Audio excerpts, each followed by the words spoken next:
welcome to Juby Tarot. My name is Joanna Jubitana and I'm doing my soulmate readings here on YouTube.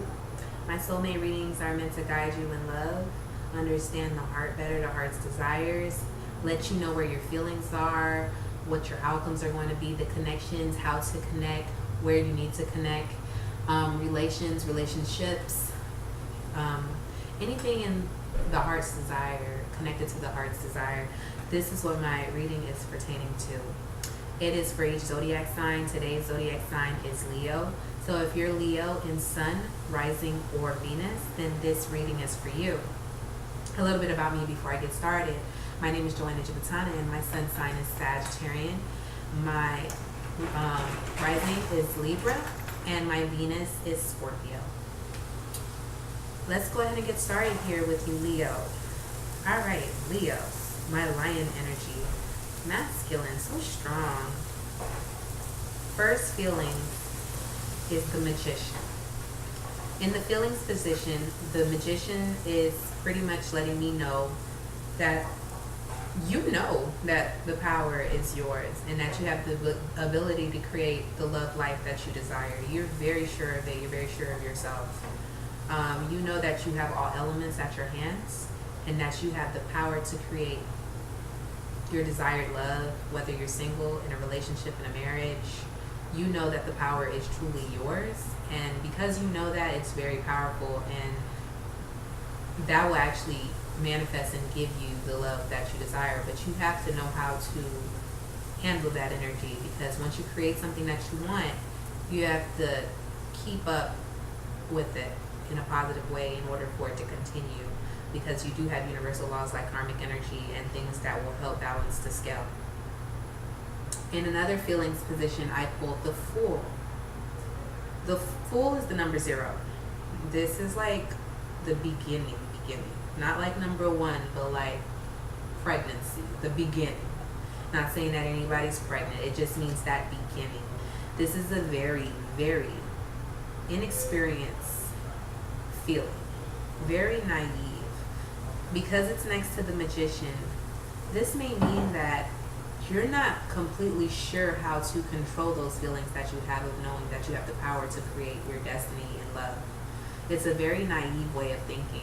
You know you have the tools, but you're not sure how to use it. And that's when I'm telling you that you need to watch out for universal laws like karma, because you need to know how to utilize your tools of manifestation to create an everlasting love and not just something temporary. The Fool is very carefree. Maybe at this time in your life, you're very carefree on how you do things with love. You're very optimistic and you just feel like, you're ready. You're ready to take on the world because you have no idea. You have no idea what you're stepping into. You're very spontaneous and you want to just see what it is to offer within the heart. For those of you that may have that experience, the Fool can represent that maybe you are still doing very foolish things within love. Maybe you have the experience, but you're not quite utilizing your knowledge and level of expertise in a way that will ultimately benefit you. You're using it in a very naive way, very inexperienced way, very foolish way.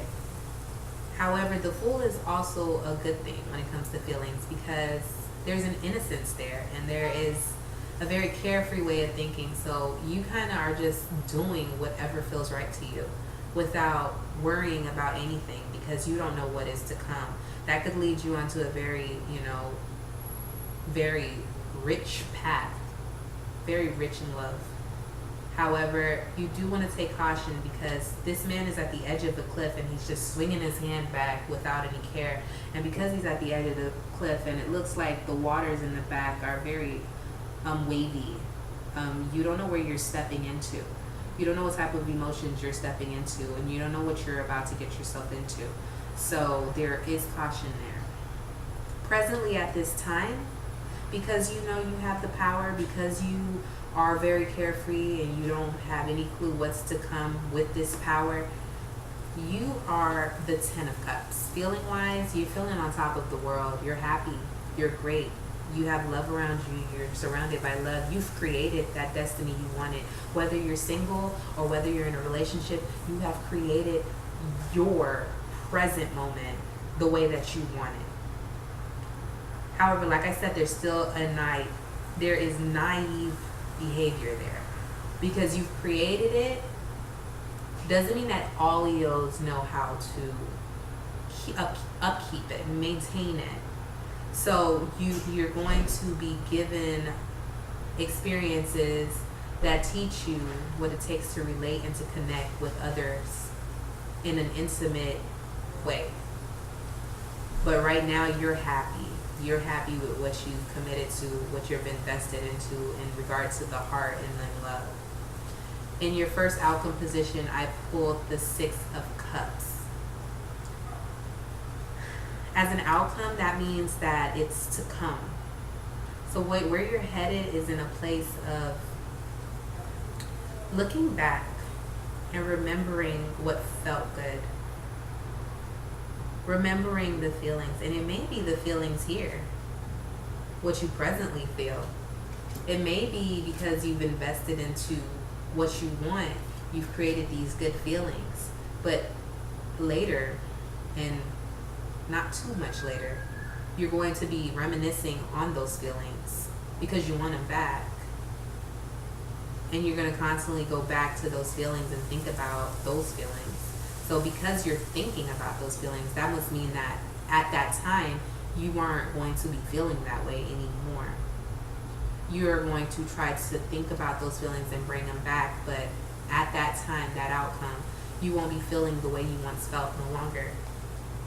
You're going to probably start becoming more experienced, and that naive behavior, the naive way of thinking is going to start to fade, and you're going to start to be more aware of what love really is and the experiences that come with love. And you're going to be very nostalgic on your feelings, because who doesn't want to feel good all the time? It's addictive.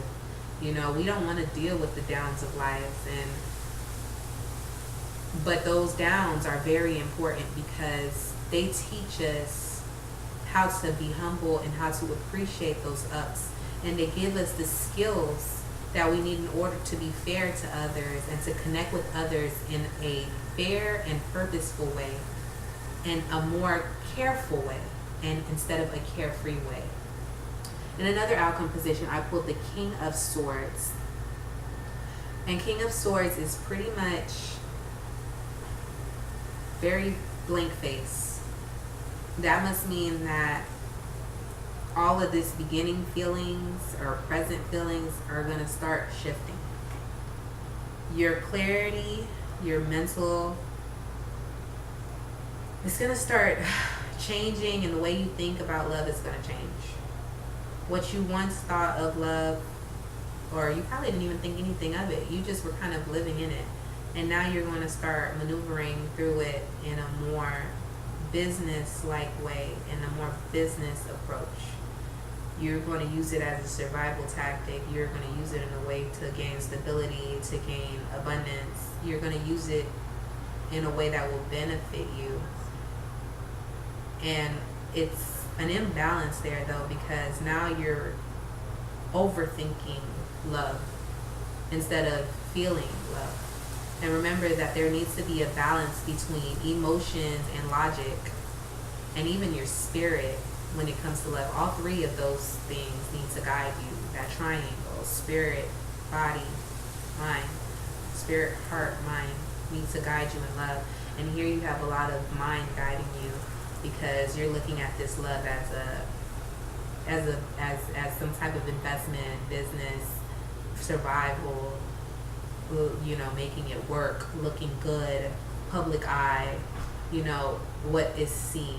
You're keeping that up because you need to keep it going, because you don't want to end up in an unstable position, and you don't want anything to change to mess up anything that you got going on. So you're going to start looking at love in a more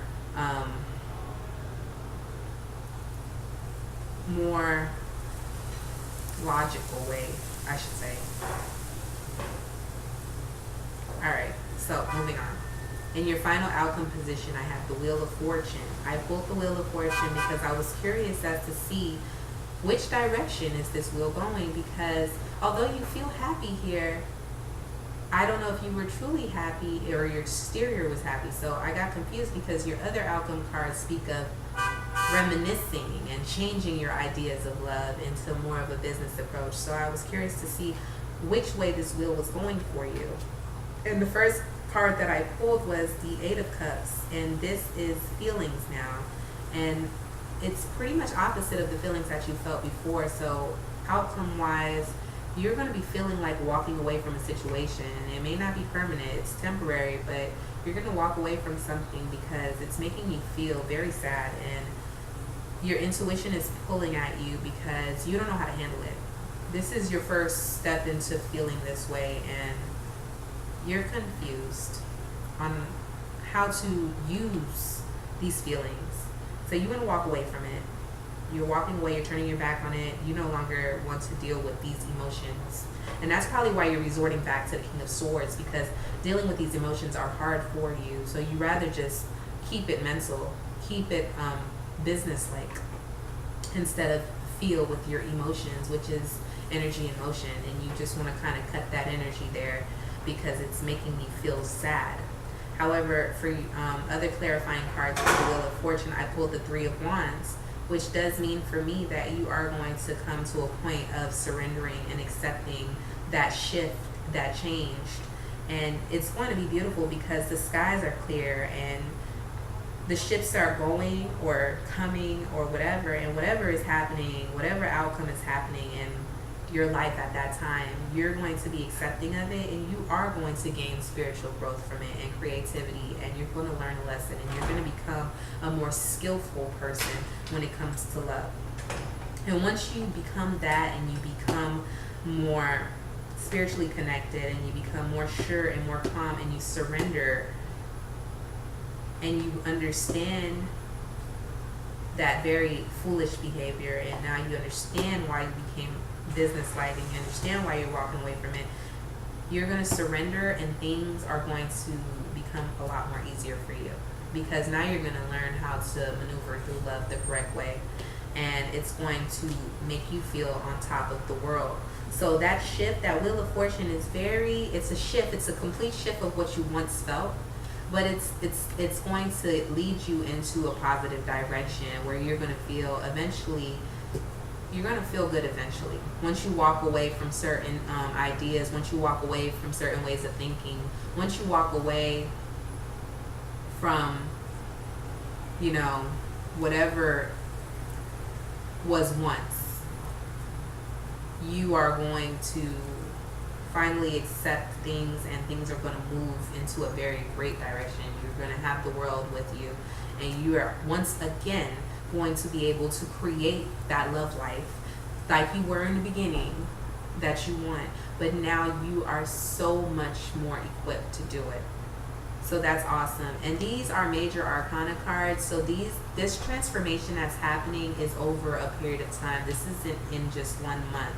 However, these minor arcana cards are speaking of the energies that are going to be felt within January, and also the major arcana cards such as the Wheel of Fortune, the World, the Fool, the Magician, they are all going to start happening or have already started happening within January. So look out for those feelings and connect with them. At the end of every reading, I go ahead and I shake my room so that I can understand the outcome and the tone of your situation better and to see where you're headed. So I ask that the universe guide me to understand the outcome of your situation and where you're headed. And on top I have the sun, but it was right on top of the crossroads.